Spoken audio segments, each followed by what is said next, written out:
Om Namo Bhagavate Vasudevaya. Om Namo Bhagavate Vasudevaya.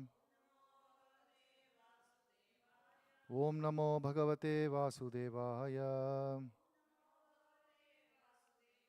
Narayanam Namaskritya Naram Chaiva Narottamam Devim Saraswatim Vyasam Tato Jayam Mudirayet Nashtaprayeshu Abhadreshu Nityam Bhagavata Sevaya Bhagavati Uttama Shloke Bhaktir Bhavati Naishtiki.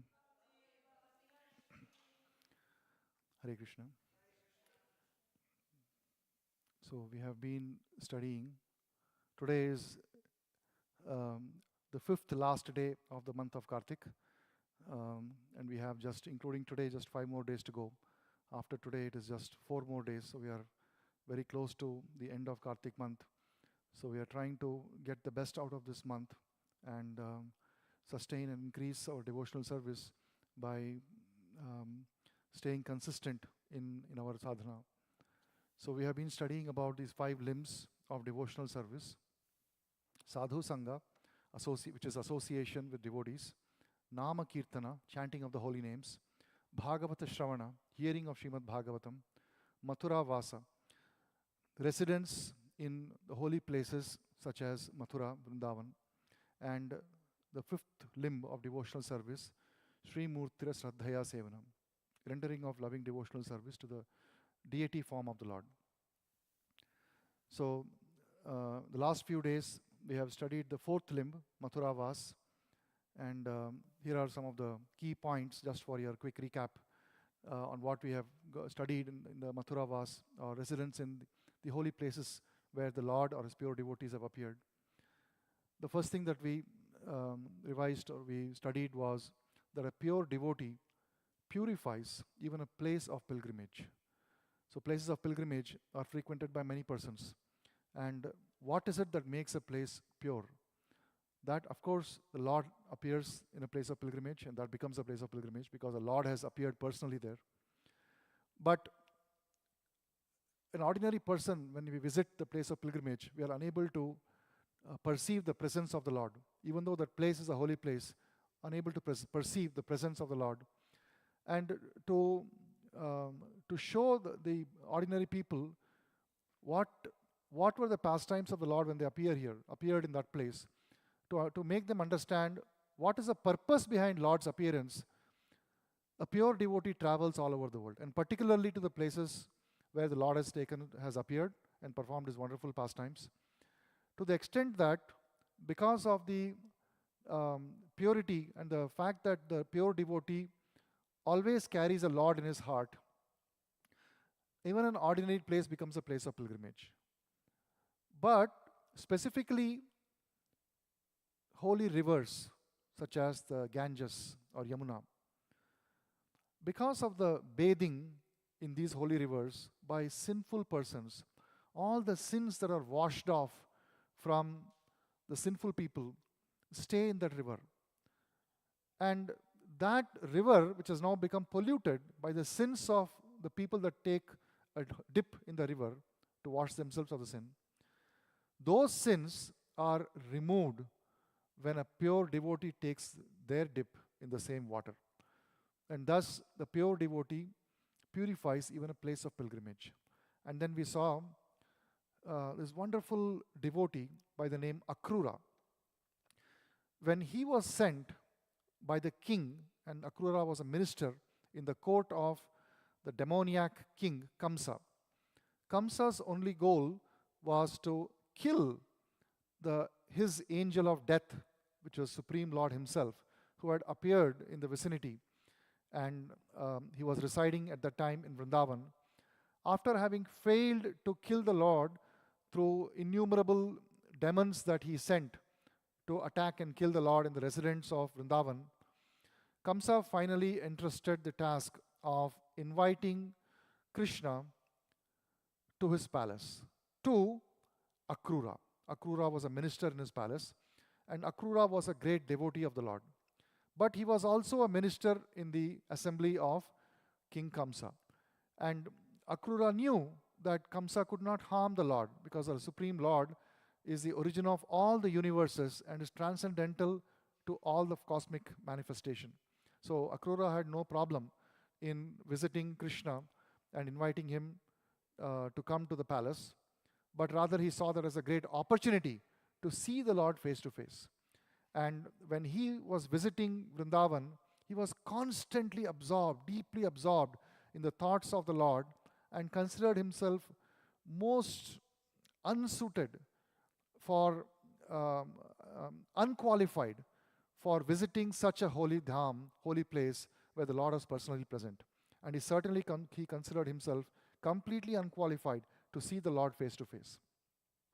In this humble mood, he approached the Lord, and as soon as he stepped, his chariot stepped into Vrindavan, he saw the footprints of the Lord on the pristine sands of Vrindavan. And as soon as he saw the footprints of the Lord, he immediately stopped the chariot. He came down from the chariot and he fell to the ground. And he rolled on the ground to apply the dust from the lotus feet of Krishna on his entire body. This was the meek and humble attitude of Akrura. Then we saw the exalted position of Mathura, Vrindavan, Govardhan, and Sri Radhakund. And that was yesterday, and we also saw this wonderful verse, Vaikunta Janitovara Madhupuri Tatrapi Rasotsavad Vrindaranyam Udarapani Ramana Tatrapi Govardhanaha Radha Kundam Ihapi Gokulapate Premamrita Plavanat Kuryadasya Virajato Giritate Sevam Viveki Nakaha. The holy place known as Mathura is spiritually superior to Vaikunta. And we saw also the position of Vaikunta as being beyond all the miseries or the sufferings that are present in the material world, where the sense pleasures, the relationship pleasures, the anticipation pleasures, all of them are temporary and they're bound to be exhausted. And Vaikunta is a place which is free from all of these miseries. And yet, something superior to Vaikunta is Mathura. And superior to Mathura is Vrindavan. Superior to Mathurapuri is a transcendental forest of Vrindavana because of Krishna's Rasa Leela pastimes. And superior to the forest of Vrindavan is Govardhan Hill, for it was raised by the divine hand of Sri Krishna and was a site of his previous loving pastimes. And above all, the super excellent Sri Radhakund stands supreme, for it is overflooded with the ambrosial nectarian prema of the Lord of Gokula, Sri Krishna. Where then is that intelligent person unwilling to serve this divine Radhakund, which is situated at the foot of Govardhan Hill? So today we are going to start a new section, the fifth limb. Actually, it is not the last limb. It is just last in the series of 5 limbs that we're looking at. Actually, in Nectar of Devotion, there are 64 limbs of devotional service described. And out of them, these 5 are considered to be the most important. So today we are going to see the 5th limb of devotional service, and this will continue for the rest of this week. This 5th limb is deity worship, the importance and the glories of deity worship. Sri Murtira Shraddhaya Sevana, serving the deities with faith and devotion. Shraddhaya means faith. So in the lifetime of Srila Prabhupada, he has traveled around the world 12 times. He traveled to the US at an advanced age of 70, or was it 1965, and he was born in 1896. That makes him 69. So at the age of 69, he has traveled to the US, and when he was already retired, he was had already taken sannyas, and he was staying in Vrindavan, very comfortable. Of course, materially it was austere, but as a place to stay for a pure devotee, there is no better place to stay. And he left that and took up the difficult task of traveling to the Western countries to fulfill the orders of his spiritual master, who had asked him to travel to the West to preach to the English-speaking people, to the Western people. So he traveled to the West and he had to undertake great deal of austerities, and yet by the purity, the force of his purity, there were many persons who had abominable habits. They gave up all of that and took up to Krishna consciousness very seriously. And Srila Prabhupada traveled around the world 12 times and established 108 temples all over the world in most difficult circumstances, which were in places that were extremely inimical to any kind of God consciousness.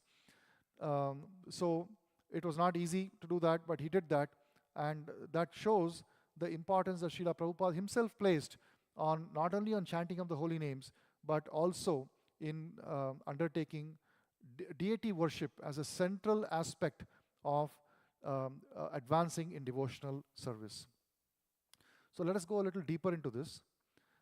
Before we go into today's verse, I would like to read this quotation. This is from a book called Nectar of Devotion. Nectar of Devotion. This is an English translation, summarized translation of a much deeper and bigger literary work called Bhakti Rasamrita Sindhu, which was composed by Rupa Goswami over 500 years back. So Bhakti Rasamrita Sindhu has now been translated and condensed in English form by Srila Prabhupada. And in that there is this, in chapter 13, there is this quote.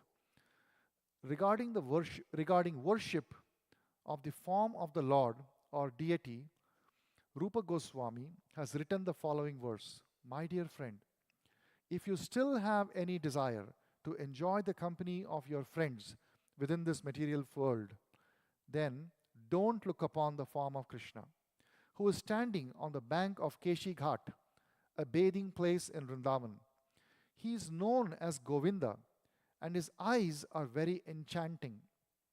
He is playing upon his flute, and on his head there is a peacock feather. His whole body is illuminated by the moonlight in the sky. Such a beautiful description of Krishna. And Rupa Goswami is saying that if you have any desire to enjoy the company of friends, then don't look upon Krishna, because the moment you look upon Krishna, you'll no longer be able to enjoy your materialistic activities. The purport of this verse is that if someone becomes attached to Sri Murti or the deity of Krishna by worshipping at home, then he will forget his relationships of so-called friendship, love, and society. Thus, it is a duty of every householder to install the deities of the Lord at home and to begin the process of worshipping along with all of his family members. This will save everyone from such unwanted activities as going to clubs, cinemas, and dancing parties, and smoking and drinking, etc. All such nonsense will be forgotten if one stresses the worship of the deities at home. So Srila Prabhupada, throughout his writings, has greatly stressed the importance of worshipping the deities. Now let us take at what the scriptures say and where is deity worship mentioned in the scriptures. There are many places, but I will take one specific verse that comes in Bhagavatam. Please repeat after me. This verse comes in the 7th canto, and the prelude or the context of this verse is that Hiranyakashipu, who is the king of all the demoniac people, and this happened hundreds of thousands of years ago, perhaps millions of years ago, and as per the modern historians, humanity did not exist more than 100,000 years back. And of course, every 10 years they keep revising that. I think as of now it is, about 200,000 years of evolution of humanity, maybe at most, I think it's about 200,000 to a million, in that range. But as per our Vedic scriptures, that is not the case. Humanity has existed for much, much longer than that. And this incident occurs at a time that was much before that, where there is this king of persons of demoniac mentalities, who at that point, by the force of circumstances, has conquered over majority of this universe. He has conquered over majority of this universe. So he is practically the king of the universe at that point. but not entirely, but almost. And he has a son. And the son, Prahalad, small boy, he's a pure devotee. So very strange that the son of a demoniac king turned out to be a pure devotee. And one day this king, he takes this son affectionately on his lap, and then he asks him, "My dear son, what have you learnt? You've been to the school for many years." And he was being tutored by two teachers. Their names were Shanda and Amarka. Shanda and Amarka. They were teaching him diplomacy, politics, military art, and so on. Things that are required, kind of knowledge that is needed for a king to rule. So as he was being trained in that, Hiranyakashipu called him and asked him, "What did you learn?"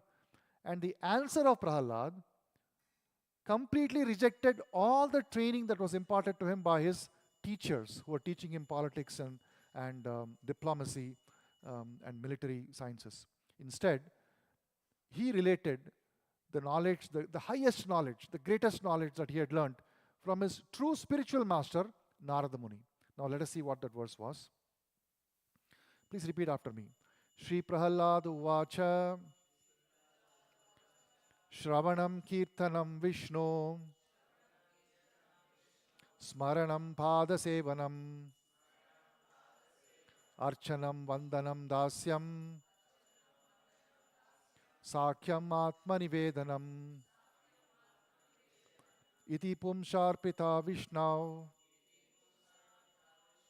Bhaktische Navalakshana Kriyate Bhagavati Adha Tanmanye Adhitam Uttamam. So Prahalad Maharaj is saying, Tanmanye Adhitam Uttamam. That means, I consider this to be the highest of all the knowledge that I have learned so far. And what is that knowledge that he is talking about? Shravanam, Kirtanam, Vishnoho Smaranam, Padasevanam, Archanam, Vandanam, Dasyam, Sakhyam, Atma Nivedanam. These 9 Navalakshana, 9 processes of devotional service, these 9 processes of devotional service must be adopted, should be performed. Kriyate, the word kriyate in Sanskrit is translated by Prabhupada as one should perform. And if you look at the word-to-word translation at the bottom, it says kriyate, one should perform. Unto whom? Unto Bhagavati, unto the Supreme Personality of Godhead. Adha, directly or completely. So not partially, not as a part-time activity, but as a complete, wholesome activity with full heart and not partial. So the word adha and kriyate are extremely important in this, because the word kriyate says that one should perform this as a goal, as the only occupation of one's life. And what should be the quality of this? It should be complete. And it should be direct. So this is a very important verse that is quoted by Srila Prabhupada many places. And the purport to this verse runs into many pages. But before we go to the purport, let us just look at the translation. Prahalad Maharaj said, hearing and chanting about the transcendental holy name, form, qualities, paraphernalia, and pastimes of Lord Vishnu, remembering them, serving the lotus feet of the Lord, offering the Lord respectful worship with 16 types of paraphernalia, offering prayers to the Lord, becoming his servant, considering the Lord one's best friend, and surrendering everything unto him. In other words, serving him with body, mind, and words. These 9 processes are accepted as pure devotional service. One who has dedicated his life to the service of Krishna through these 9 methods should be understood to be the most learned person, for he has acquired complete knowledge. I'll just go back to this one more word that we are going to focus on today and the next few days as well. It is Archanam. Archanam is offering worship with 16 kinds of paraphernalia. And there is a formal definition of this, a formal process that has been defined for Archanam. But it can be seen from the scriptures that Archanam or deity worship has been there from time immemorial. It was there at the time of Prahalad Maharaj, which is millions of years back. And at a minimum, it is, I would say 4 million years back. That's a minimum of when it happened, because this pastime occurred in Satya Yuga, and the cycle of um, Satya, Treta, Dwapara, Kali is 4 million years, 4 million and 320, 200,000 years, 4.32 million years. And out of this, the Kali Yuga is 32,000 years. So roughly 3.9 million years back. But it could have been any Satya Yuga prior to that also. So it is in multiples of that. So we're not sure exactly which cycle of Satya Yuga this happened in. I'm sure somebody might know it, but I'm not sure which cycle it was. So this is a established process that has come down for millions of years. And just a footnote here is that there are these other processes that are described here. We have already covered them in our previous sessions in the 5 limbs of devotional service. The first is Sadhu Sangha, and the second is Nama Kirtana. So Sadhu Sangha and Kirtanam, you can see here, Shravanam, Kirtanam. So when you associate with a saintly person, what are you doing? You're actually hearing what they have to say, right? You're hearing what they have to say with an open heart. When you hear what you have to say with an open heart, whether a sadhu has to say or a saintly person has to say, that is Shravanam.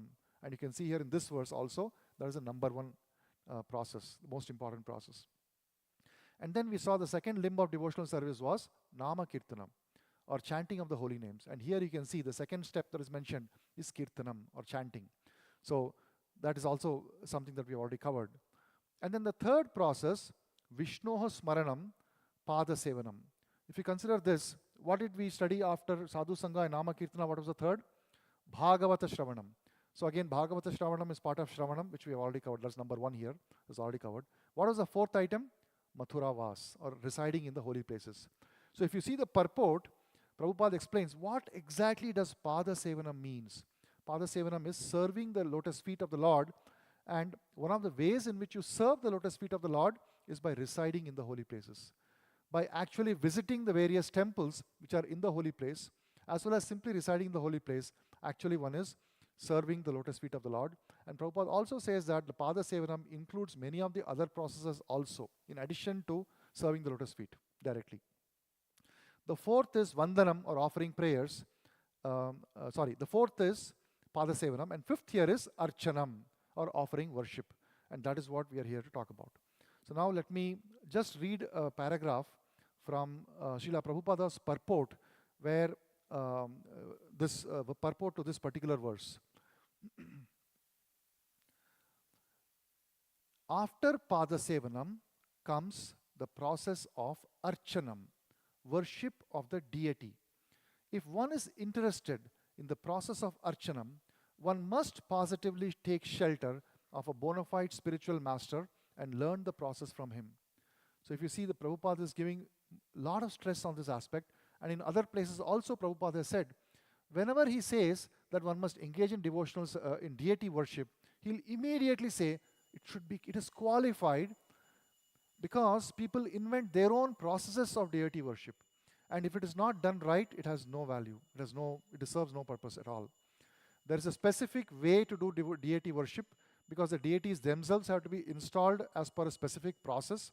And when the deity worship is conducted in a regulated manner, according to the process defined by the spiritual master, then it serves its purpose. So one must take shelter of bona fide spiritual master and learn the process from him. There are many books for Archana, especially Narada Pancharatra. So there's a book called Narada Pancharatra, which was composed by Narada Muni. He's a great sage, and he defined, and is considered an expert in bhakti, or devotional, the science of devotional service. So the sage Narada is considered to be the subject matter expert in the subject of bhakti, particularly because he was so magnanimous that he constantly traveled all over the universe. He could travel all over the universe, not just all over the planet Earth, but he could travel all over the universe, and he can still. So he constantly travels all over the universe and distributes the science of bhakti, or science of devotional service, to deserving candidates everywhere. Freely he distributes, and he makes it, and he encourages them to further distribute. So the science of bhakti is so powerful, is so powerful that it can wash away any, counteract and overcome not just the sins that we have committed so far, but the sinning propensity that is in our heart. There are some processes that talk about counteracting sin. They place a great emphasis on repentance, seeking forgiveness.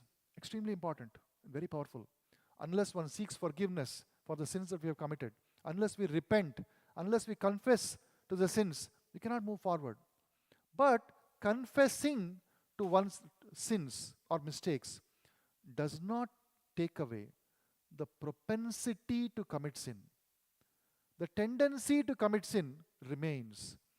And the way to counteract that is through the process of devotional service. And unless we are able to counter the propensity to commit sin, there is no way for us to purify our heart and go back home, back to Godhead, which is our goal.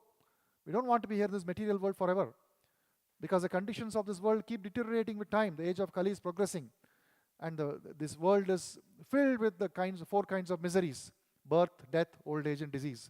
Is there anybody here who wants to say, I want to die repeatedly? Anyone who wants to die repeatedly? Anyone who wants to have diseases repeatedly? Anybody who wants to be in old age, like until the age of, I'm 52 right now, I can tell you the old age begins at 50. Your biological free ride of youth is over in 30s and 40s, maybe at the most until 40s. And after that, the long period of time where the body is constantly deteriorating. So 50% of the life we're living in old age practically. So is there anybody who wants to say that I want to experience this old age again and again and again? No, nobody wants that. Why are these things being forced upon us? There is a way to escape from that. But for that, we have to overcome our tendency to lord it over the world. I am the Lord of everything I see. I want to enjoy. Why Krishna should be the Lord? I want to be the Lord. I want everyone to serve me. So these are the root cause of our sinful tendency. And if you want to overcome this, the only process that is available is the devotional service, the process of bhakti. This is the most efficient process by which we can overcome these tendencies in one lifetime, in this very lifetime. And Narada Muni is so magnanimous that he distributes this highest knowledge all over the universe. And this particular book, Narada Pancharatra, describes the process of deity worship, which is one of the very important limbs of the process of devotional service. So Prabhupada is saying there are two kinds of archana. There are two kinds of archana. And this is very important.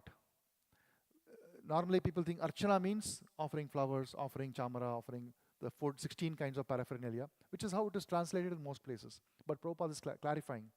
There are two systems of archana, the Bhagavata system and the Pancharatrika system.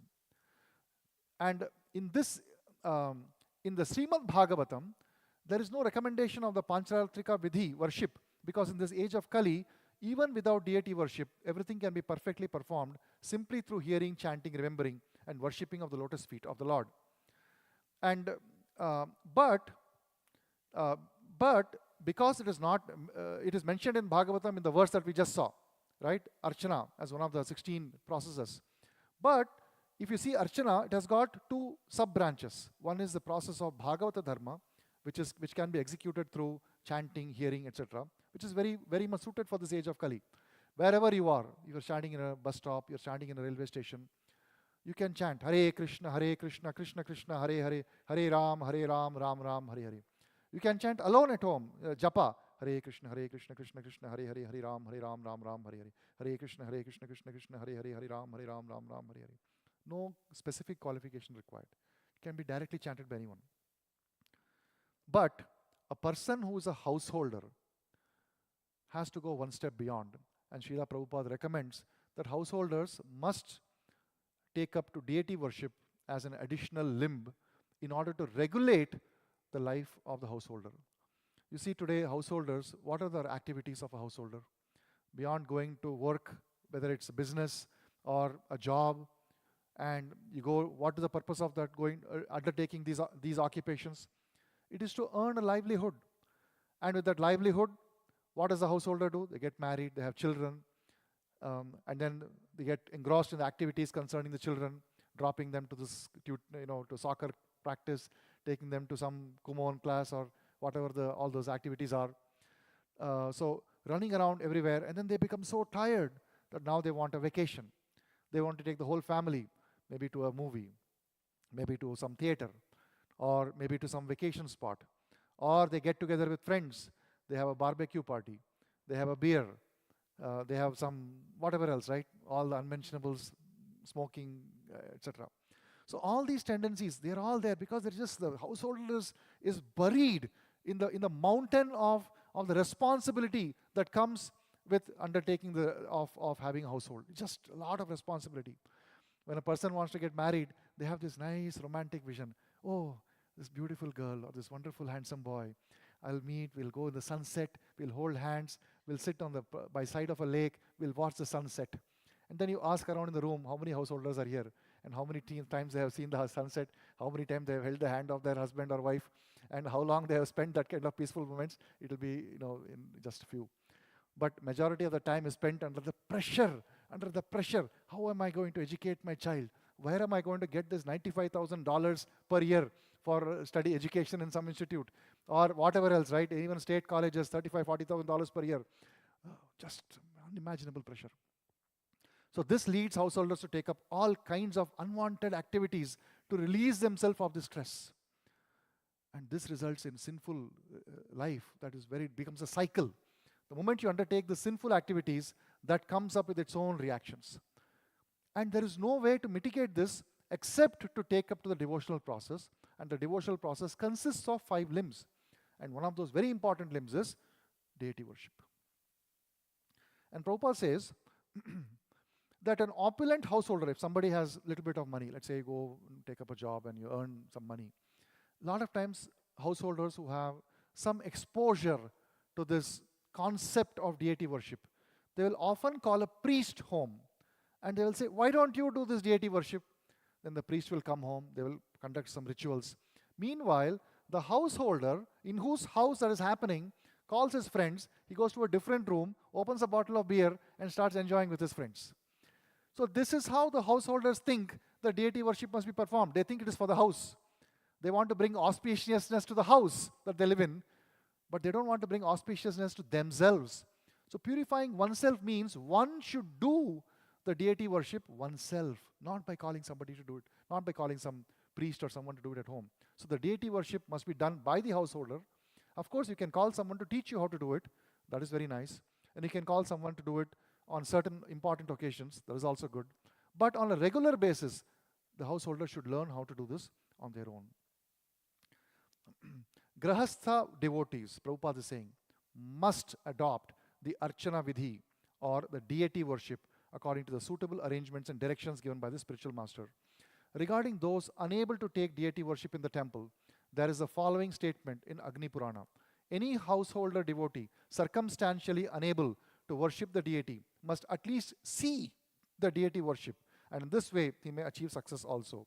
The special purpose of deity worship is to keep oneself always clean and pure. Grihastha devotees should be actual examples of cleanliness. So I would now like to switch to a little bit of discussion around the how does our the significance of the specific deity that is installed. Okay, so let us look at this.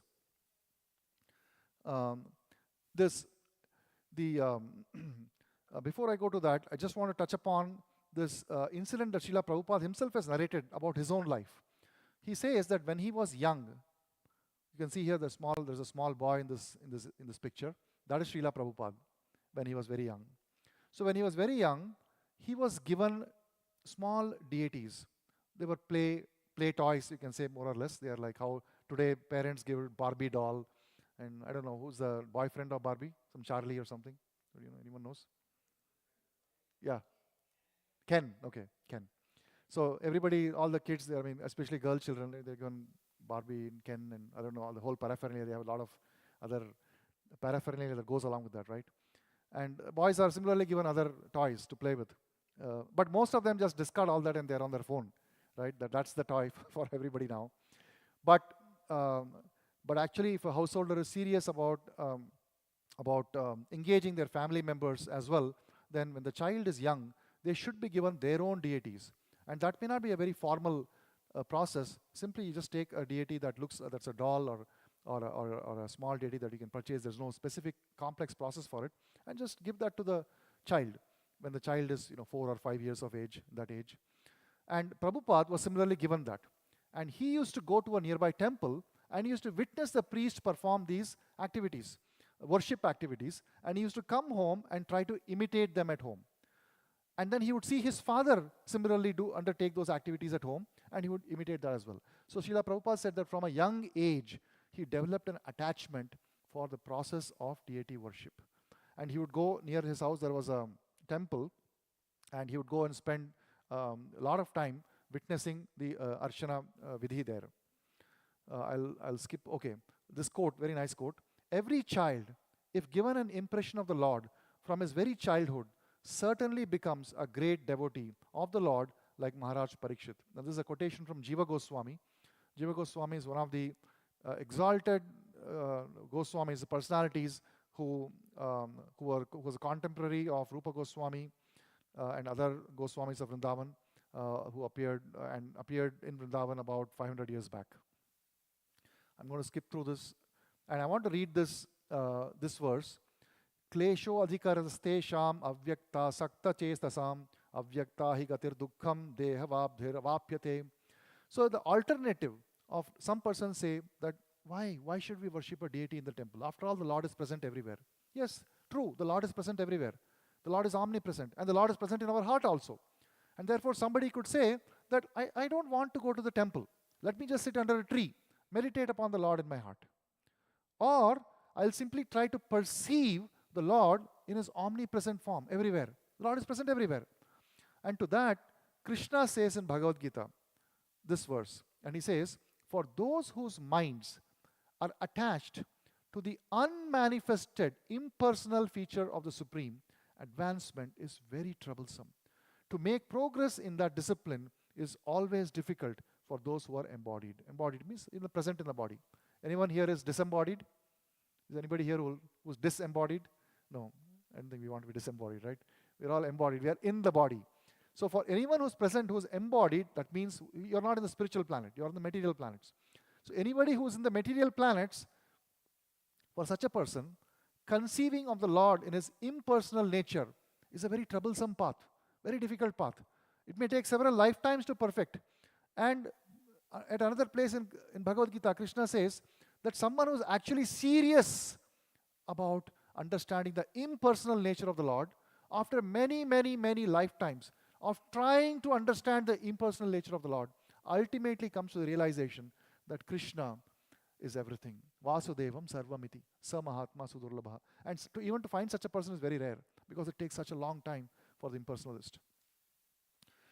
And Prabhupada talks about, in the purport of this verse, and this is one thing I want to mention, and then we'll stop here and go to the next program. Prabhupada gives a crude example. He says, we may find some mailboxes on the street. How many of you have seen mailboxes? I think all the homes in the US have a mailbox, right? And in India, that's not very common, although there are some mailboxes. But there are separate things like this red-colored thing that you see here. That's called a mailbox. And there are some places in the US also, if you go to the post office, you'll see mailboxes like this also. And you can go and drop in your mail into these mailboxes. But here you can also leave your mail in your own residence mailbox and the mailman will pick it up, right? If somebody were to manufacture a red metallic box just like this, that has this cylindrical shape and hollow inside, has a hemispherical, what's the shape on top? I don't know. What do you call the shape? Ovaloid? I don't know, what is it called? Dome? Okay, dome will do. A dome on the top and cylindrical box like this, and it has all these no clearance on Sundays and holidays written on it. And somebody just puts it up somewhere on an intersection, and then people start dropping their mails into that. Would it get cleared? Would it get cleared? It would not clear, right? Unless the postal department authorizes a mailbox, the mail is not going to get cleared. So, Archana Vidhi is a process by which you are rendering your service to a deity form of the Lord. It is not an idol. An idol is something that anybody just carves. I just take a piece of clay. I start carving something in clay. I start molding something in a clay. And I start worshipping that. That's called an idol. But a deity is not that. A deity is established through a process that is defined by the Lord himself. He says, if you want to reach me, if you want to serve me, if you want to give me nice clothes, I can accept. Where else, what is there possibility for us to go to Golokadham in spiritual world and give a nice garment to Krishna? Can any of us do it right now in our material condition? Not possible. Is there a way that you can cook some nice rice or chapati or pasta and say, Krishna, can you please take this? We'll have to go to Golokadham for that. Is that possible for us? Not possible. But Krishna is so merciful. He says, I want to take your service, because by doing the service, you will become purified. So here is a way by which you can do this service. And then he says, this is the process. Look at the description given about me in all the scriptures. There are great personalities who have seen me face to face, and they describe how I look. And using the descriptions, which are accurate description of me because they have seen me, you can carve the deities using these 8 different systems: wood, metal, clay, or painting, or etc. There are different systems. And follow this process for invoking my presence. And that becomes authorized. So that is how we are conducting the deity worship in all the temples. And this is the foundational knowledge about the process of deity worship. So we'll stop here and go to the next program, Damodarashtakam. Granthara Srimad Bhagavatam ki, Karthik Maas Maha